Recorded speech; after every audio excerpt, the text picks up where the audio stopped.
Hello, today we're looking at the matrix equation AX equals B, where A is some matrice M by N, and X is some column vector of dimension N, and B is some column vector of dimension N. So what we're talking about today is linear combinations and how they can be viewed as a matrix vector multiplication. So first, before we get started, we're defining A as M by N.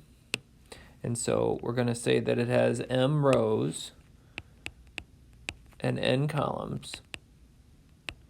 And we're going to multiply that by and we're going to think of that as a collection of column vectors a1 through an. And we're going to think of x as being some vector that's in n space, so it has the same number of entries in it, it has the same number of rows as any number of rows in any column vector of A. So then the product of A and X, which is denoted AX, is simply expressed as the linear combination. So the linear combination of the columns of A using the corresponding entries in X. So what do I mean by that? Well, we can express our matrix A as a matrix, as a collection of column vectors A1 up through AN. We can also express our column vector X. We can express our column vector X as simply a singular matrix with one row that has one column that has n rows. And so when we multiply this out, each of these weights gets distributed to each of those columns from our matrix A. So we can express it as simply a linear combination of the columns of A. So what does this look like if we're looking at this as far as an example? Here we're thinking of a matrix, and clearly the matrix is 3 by 2, and we're multiplying that by another matrix, a column vector, and obviously it has 2 rows and 1 column. And when we think of this, we can think of it as simply a collection of the linear combinations of the columns of A. So I would take 7, which is my first entry, and that will be my scalar on the first column in matrix A. Similarly, we can take our scalar, which is -6, and that's our scalar with the second column of matrix A. And then obviously when we do the arithmetic, 7 times 1 being 7, 7 times 3 being 21, 7 times 0 being 0, and so on and so forth.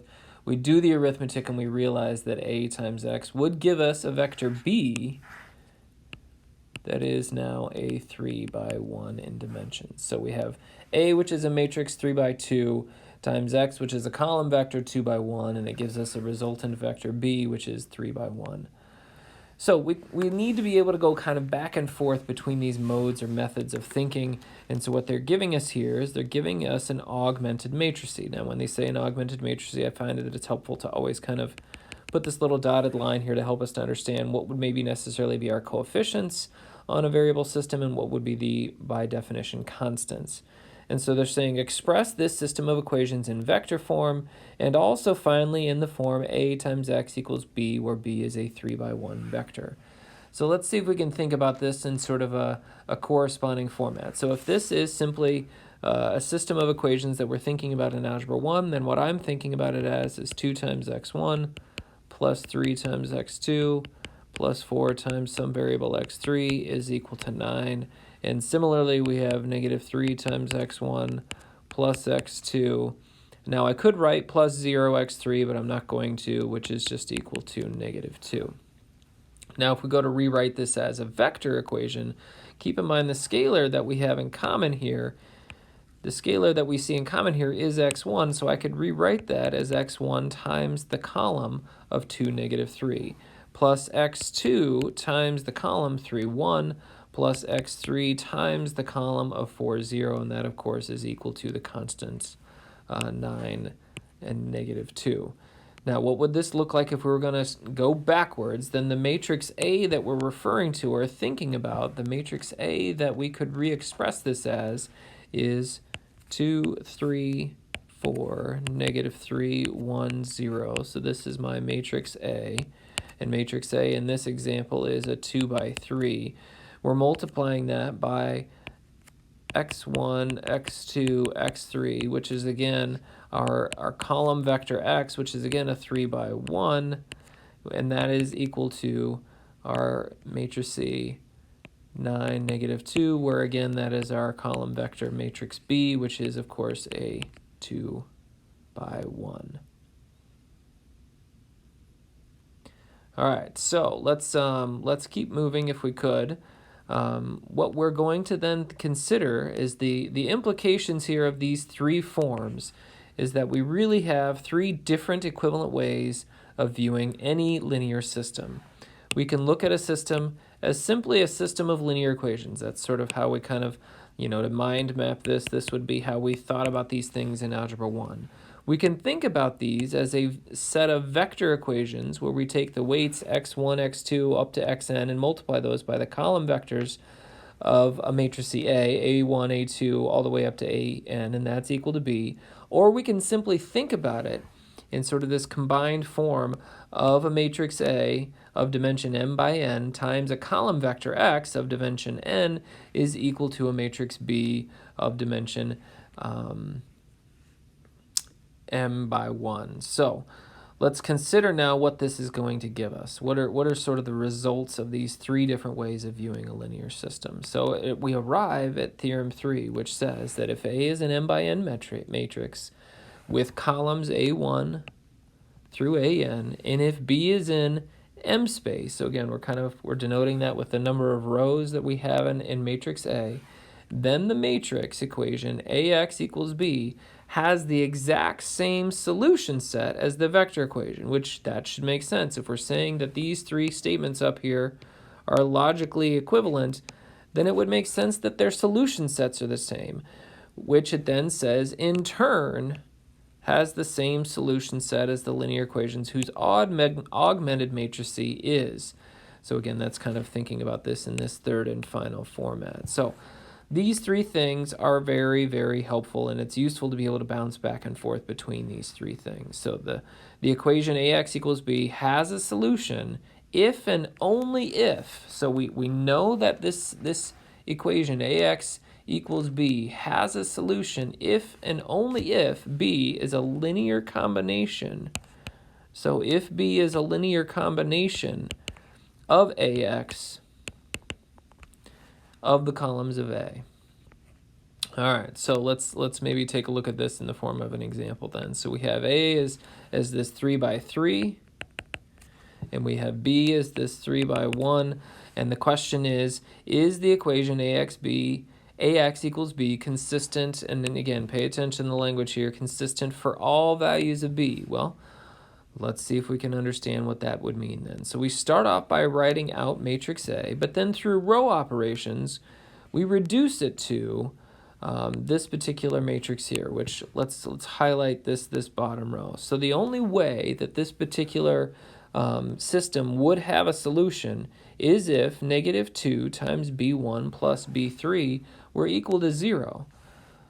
Well, the problem is that AX equals B is not going to be consistent unless that is the case. So unless it's equal to 0. So it's not consistent for all values of B. And the reason why is that there are some values that would make this thing not equal to 0 and thus would allow us to say that it's inconsistent. So the question that they're really asking us is are we able to determine if the system is consistent for all values of B? We are not, because there do exist values for B1 and B3 that would not be 0. All right, so here we're thinking about this matrix A as these three columns, A1, A2, and A3. And the equation AX equals B is consistent only if this expression is equal to 0. Now, what's interesting about that is that is the equation of a plane in 3 space. So this matrix equation, we can think of it as this vector equation, x1, a1, x2, a3, x3, a3 is equal to b if and only if this expression b3 minus 2b1 is equal to 0. So what are we looking at graphically? We're looking at this plane where this is the equation here. So let me write out. This is the equation, -2b1 plus b3 equals 0. That's the equation for that plane. But also, just interestingly enough, this plane is in the span of those three column vectors, A1, A2, and A3.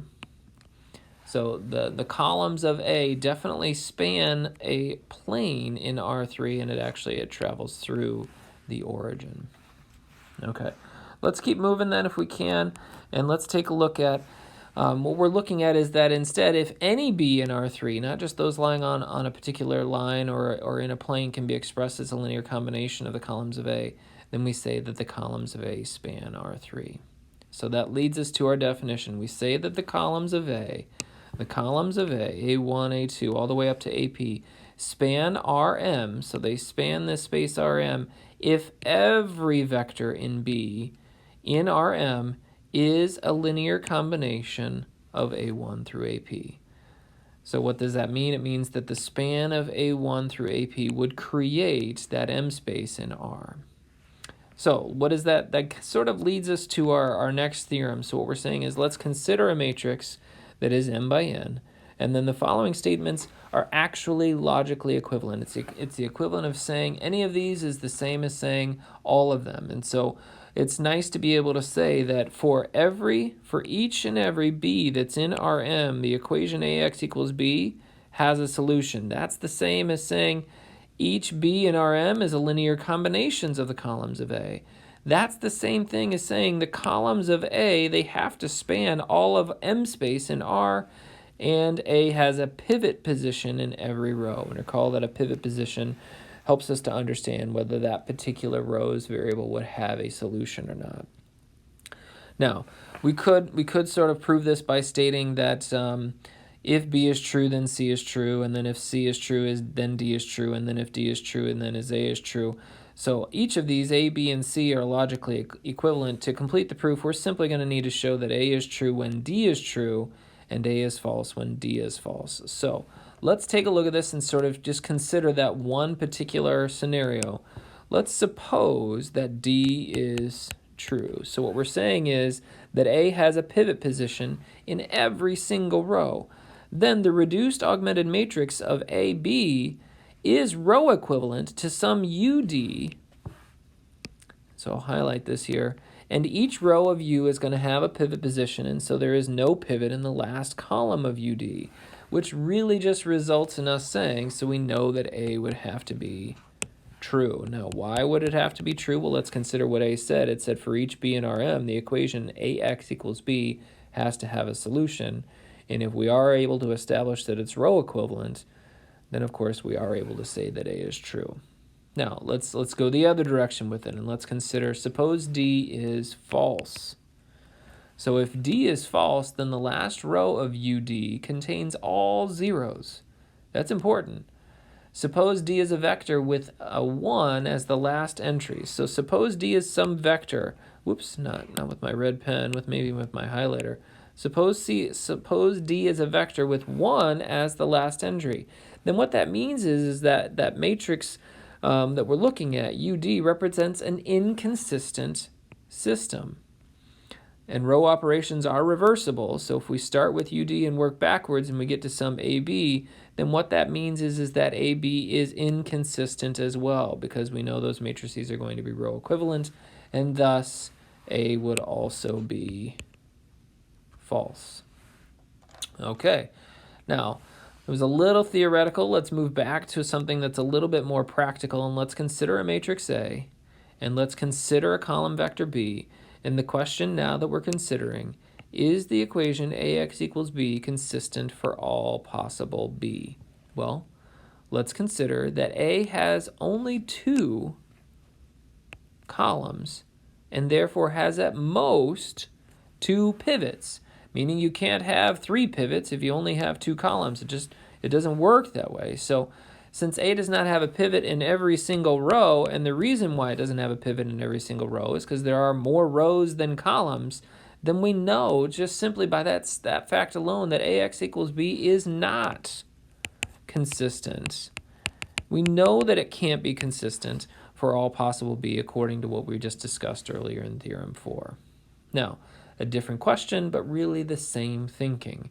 Do the columns of A, so these 3 columns, do they span all of 3 space? Do they span all of it? Well, let's consider an RREF of this particular matrices. So doing this in my calculator, an RREF would yield 1, 0, negative 3, 0, 1, 3, and then we have a row of zeros. The fact that we have a row of zeros and the fact that we have no pivot in this third row, what that tells me is that by theorem 4, the columns of A do not span all of 3 space. All right, so another method for looking at A times X.